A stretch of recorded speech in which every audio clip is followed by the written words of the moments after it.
بالعالمين والصلاة والسلام على المبعوث رحمة للعالمين نبينا محمد وعلى آله وصحبه ومن تبعهم بإحسان إلى يوم الدين أما بعد. Alhamdulillah, kita masih melanjutkan pelajaran kita dalam mempelajari ilmu tajwid, masih membaca kitab At-Tashil li Ahkam At-Tartil karya Syekh Al-Fadil Bilal bin Haidar Az-Zaghruri hafizahullahu taala wa ra'ah. Dan kemarin alhamdulillah kita telah menyelesaikan hukum dari nun, sukun dan tanwin. Bahkan kita juga sudah masuk ke dalam nun mim, ke dalam hukum mim sukun, ya. Dan kita sudah menyelesaikannya. Kesimpulannya, mim sukun hukumnya itu terbagi menjadi 3. Yang pertama, ikhfa syafawi. Yang kedua, idgham syafawi. Yang ketiga, idhar syafawi. Ada 3 bacaannya. Yang pertama ikhfa, dari kata khafa. Akhfa yukhfi ikhfa, disamarkan.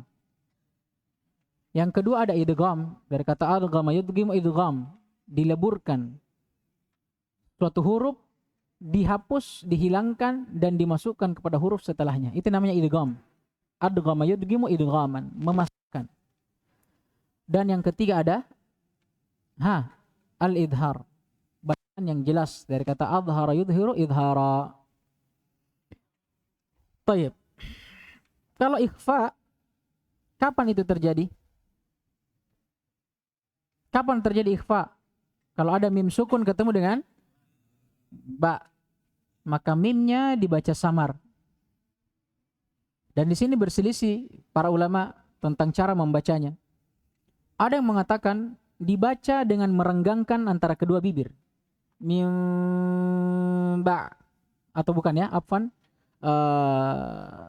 contoh minhum ba'd, minhum dengan merenggangkan, minhum ba'd, merenggangkan kedua bibir. Ada yang mengatakan tetap dirapatkan, ya, tetap dirapatkan. Dan ini perselisihan di antara para ulama, dan keduanya ada riwayatnya. Tapi yang masyhur yang ada di antara kita apa? Yang merapatkan. Baik. Kemudian kalau idgham asy-syafawi, kapan itu terjadi? Kalau mim sukun ketemu dengan mim yang semisal dengannya, maka mim yang pertama yang sukun itu dileburkan, dimasukkan kepada mim yang kedua yang berharakat. Baik. Contohnya sudah berlalu. Kemudian yang terakhir ada idhar. Kapan itu terjadi? Ya, selain mim dan ba. Kapan mim sukun ketemu dengan huruf selain daripada mim dan ba, dari huruf-huruf hijaiyah yang 28, maka mim dibaca jelas. Alhamdulillah. Sekarang kita masuk dalam pembahasan yang baru.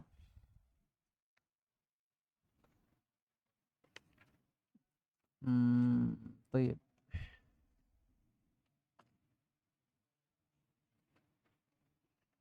Kata beliau rahimahullah, lamu al.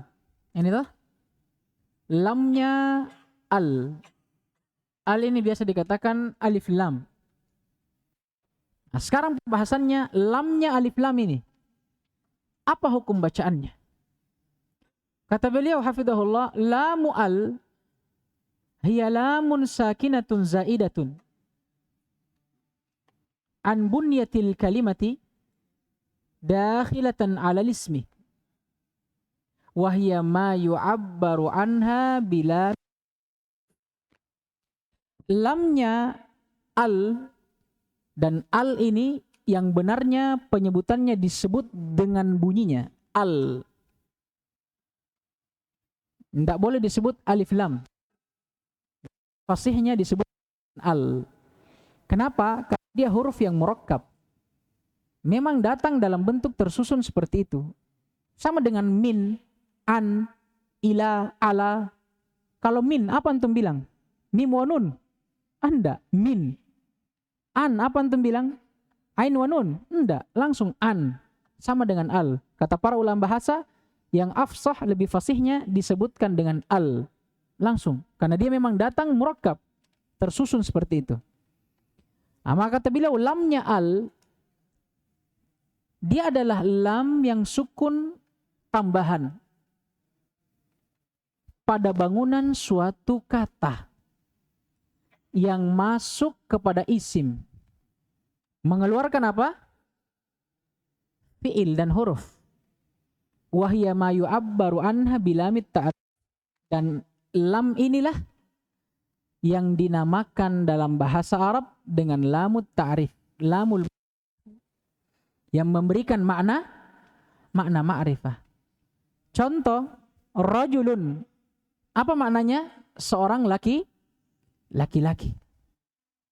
Kalau ditambahkan ar-rajulu, berarti yang diinginkan dengan laki-laki ini itu sudah ma'rifah, sudah diketahui. Siapa yang diinginkan? Paham ini? Tayyib. Kata beliau wahia ala kismain. Sekarang beliau mulai membahas hukumnya dari sisi ilmu tajwidnya, cara bacanya. Kata beliau lam at-ta'rif ini dibagi dua. Yang pertama al-lam al-qamariyah. Ada lam qamariyah. Dan yang kedua ada lam asy-syamsiyah. Yang masing-masing keduanya ini punya cara baca tersendiri dan berbeda. Kata beliau al-qismul awal, jenis yang pertama dari dua lam ini al-lamul qamariyah, lam qamariyah. Hukumnya wujubul idhar, wajib dinampakkan, dibaca jelas lamnya. Seperti contoh yang akan datang pada kalimat al-ard. Al-ard. Lamnya di sini apa? Qamariyah. Wajib dibaca jelas. Al-ard. Beda nanti dengan asy-syams. Asy-syams. Asalnya apa? Al-syamsu. Tapi karena alif lamnya syamsiyah, hukumnya akan datang bahwa alnya itu tidak dibaca. Diidgham, dileburkan kepada huruf setelahnya. Maka dibaca asy-syams. Beda dengan ini. Ini alif lamnya qamariyah, maka dibaca jelas. Ya, dibaca jelas. Sama seperti al-bab. Tidak boleh kita baca ab-bab. Tidak boleh. Dibaca jelas lamnya al-bab. Paham ini? Ini kalau al-qamariyah. Wadhalika qabla au Taib. Wadhalika qabla wahidin min arba'ata asyara harfan. Dan yang demikian itu alif lam qamariyah. Kapan dia bisa dikatakan alif lam qamariyah atau al-qamariyah? Kalau dia terletak sebelum salah satu dari 14 huruf hijaiyah. Ya jama'uha qauluhum, yang digabung dengan ucapan mereka abghi hajjaka wa khaf aqimahu. Abghi hajjaka. Berapa abghi ini? Pertama alif. Yang kedua ba. Yang ketiga ghain. Hajjaka. Apa ini? Ha. Yang kedua jim. Yang ketiga ka. Sudah berapa? 6. Abghi 3, hajjaka 3. Wakhaf. Waw, fa, dan fa. Berapa semua? 9. Kemudian aqimahu. Aqimahu berapa di sini? 5 ya. Ain, qaf, ya, mim, ha. Kapan alif lam masuk ke dalam suatu kata, bersambung dengan suatu kata yang awalannya salah satu dari 14 huruf ini, maka alif lamnya dibaca alnya, lamnya pada al itu dibaca jelas. Fahurufu hadhihi al-kalimat hiya huruful idhar. Huruf-huruf dari kalimat ini yang dinamakan huruf idhar. Faedah disebutkan oleh para ulama. Kenapa dikatakan alif lam al-qamariyah? Alif lam yang dibaca jelas dinamakan alif lam al-qamariyah. Kata para ulama seperti dengan namanya, qamar, bulan. di malam hari. Bagaimana bulan di malam hari itu? Jelas, nampak, jelas oleh mata. Berbeda dengan syamsiyah. Akan datang nanti hukumnya syamsiyah itu tidak dibaca. Bahkan dileburkan kepada huruf setelahnya. Maksudnya tidak nampak lamnya pada al. Dihilangkan. Kenapa? Ya sesuai dengan namanya, syams. Matahari di siang hari. Ada orang bisa lihat jelas matahari di siang hari? Tidak bisa. Pasti lebur dia. Nah begitu pula lam pada al-syamsiyah. Seperti matahari di siang hari. Yang tidak jelas. Ini faedah yang disebutkan. Illa atau alasan yang disebutkan oleh para ulama tajwid. Masya Allah ya. Para ulama itu begitu. Dia mencari ibarat-ibarat yang mempermudah seorang talib. Nah, kemudian beliau kasih contohnya. Kita baca sama-sama. Misalul hamzah. Contoh hamzah. Al-ard. Kemudian misalul ba. Contohnya ba. Al-bab. Kemudian ghain. Al-ghafur. Kemudian ha. Al-hajj. Wal-jar. Al-kabir. Al-wadud. Al-khabir.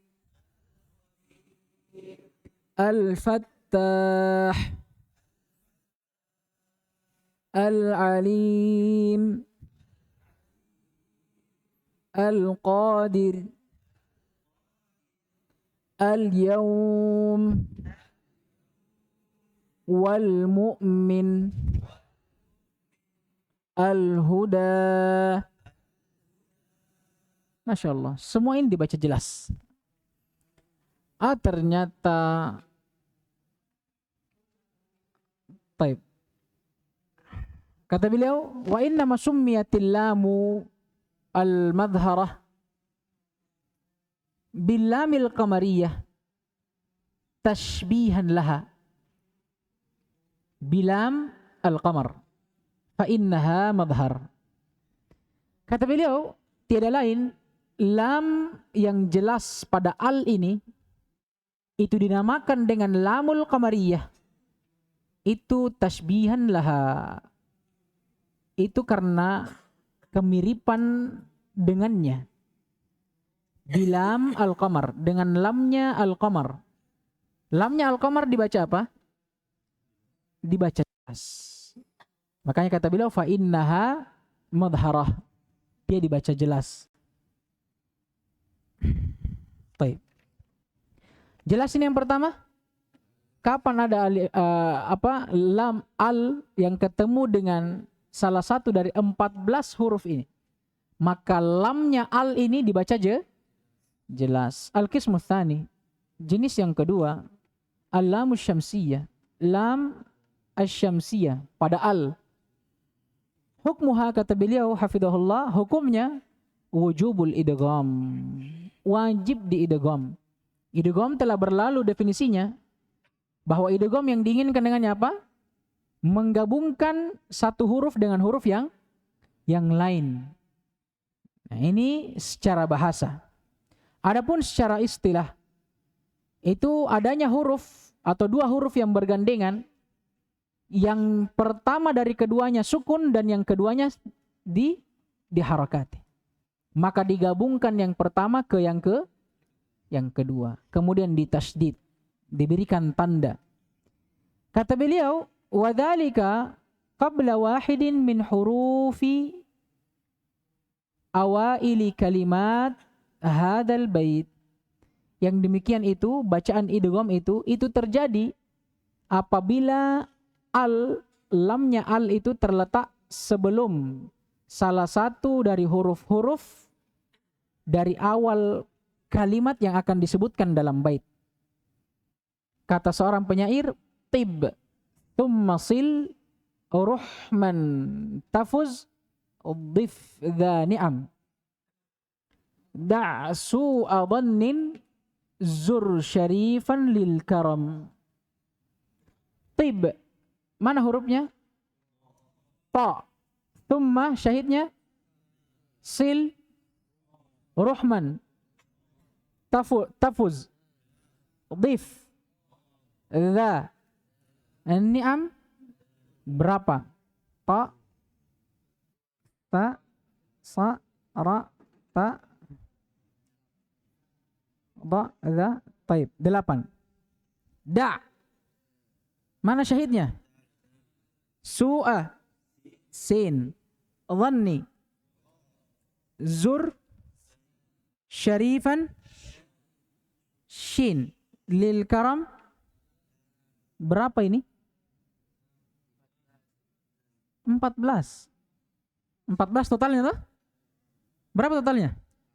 14 tambah 14 berapa? Pas. Jadi alif lam qamariyah dan syamsiyah ini hurufnya dibagi 2 dari huruf hijaiyah.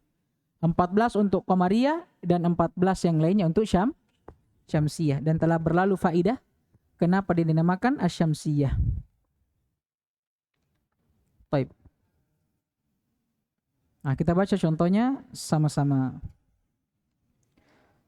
Dari to. At-tammah.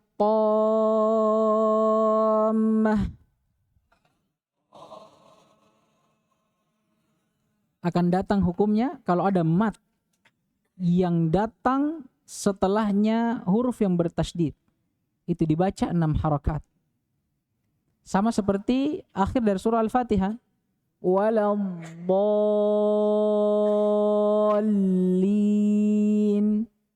Dallin itu mat. Tabi'i namanya. Ketemu dengan apa? Lam yang ditasydid. Matnya ini, panjangnya ini dibaca berapa? 6 harakat. Akan datang. Kemudian kata beliau as-sawab. As-sabirin. Ar-raziqin. At-tawwab. Wad-dharra.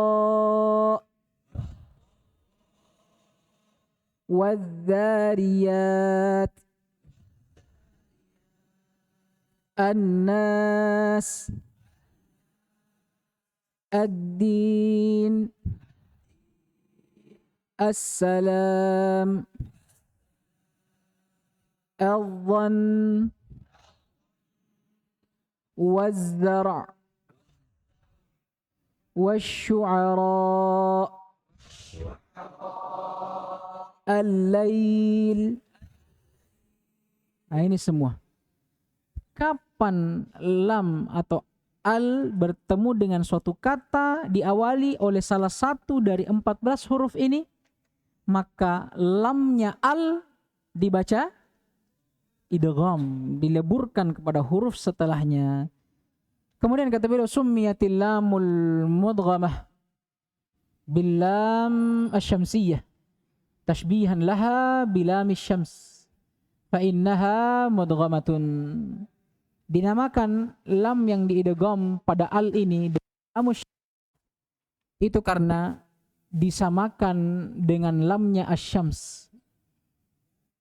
Maka lamnya asy-syams di sini dibaca jelas atau apa?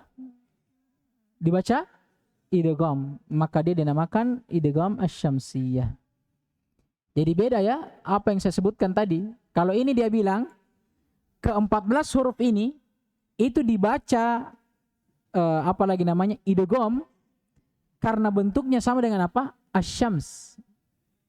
Sama dengan syams, alif lamnya asy-syams. Karena dia dibaca idgham pada asy-syams, maka begitu pula pada 13 huruf yang lainnya. Begitu pula pada sebelumnya, pada alif lam qamariyah. Kenapa dinamakan ke-14? Ya, lam atau dinamakan lam pada al dari ke-14 kata ini qamariyah diserupakan dengan alnya siapa? Alnya al-qamar. Dibaca jelas atau tidak? Baca jelas. Diserumpamakan 13 yang sisanya. Tambih, catatan kaki, peringatan. Lilami lafdzul jalalati au lilami lafdzul jalalati halan. Khusus untuk lam pada lafaz jalala Allah. Allah. Lamnya al, tapi pada lafz jalal Allah. Karena Allah itu asalnya apa? Al-ilah. Tapi untuk meringankan lafaz dihapus i-nya. Al. Sekarang kita punya berapa huruf dalam al ini? 5. Pertama al, alif dan lam, al. Kemudian ilah. Ilah. 6 bahkan. Pertama hamzah, i, lam, la, kemudian alifnya, la, baru ha.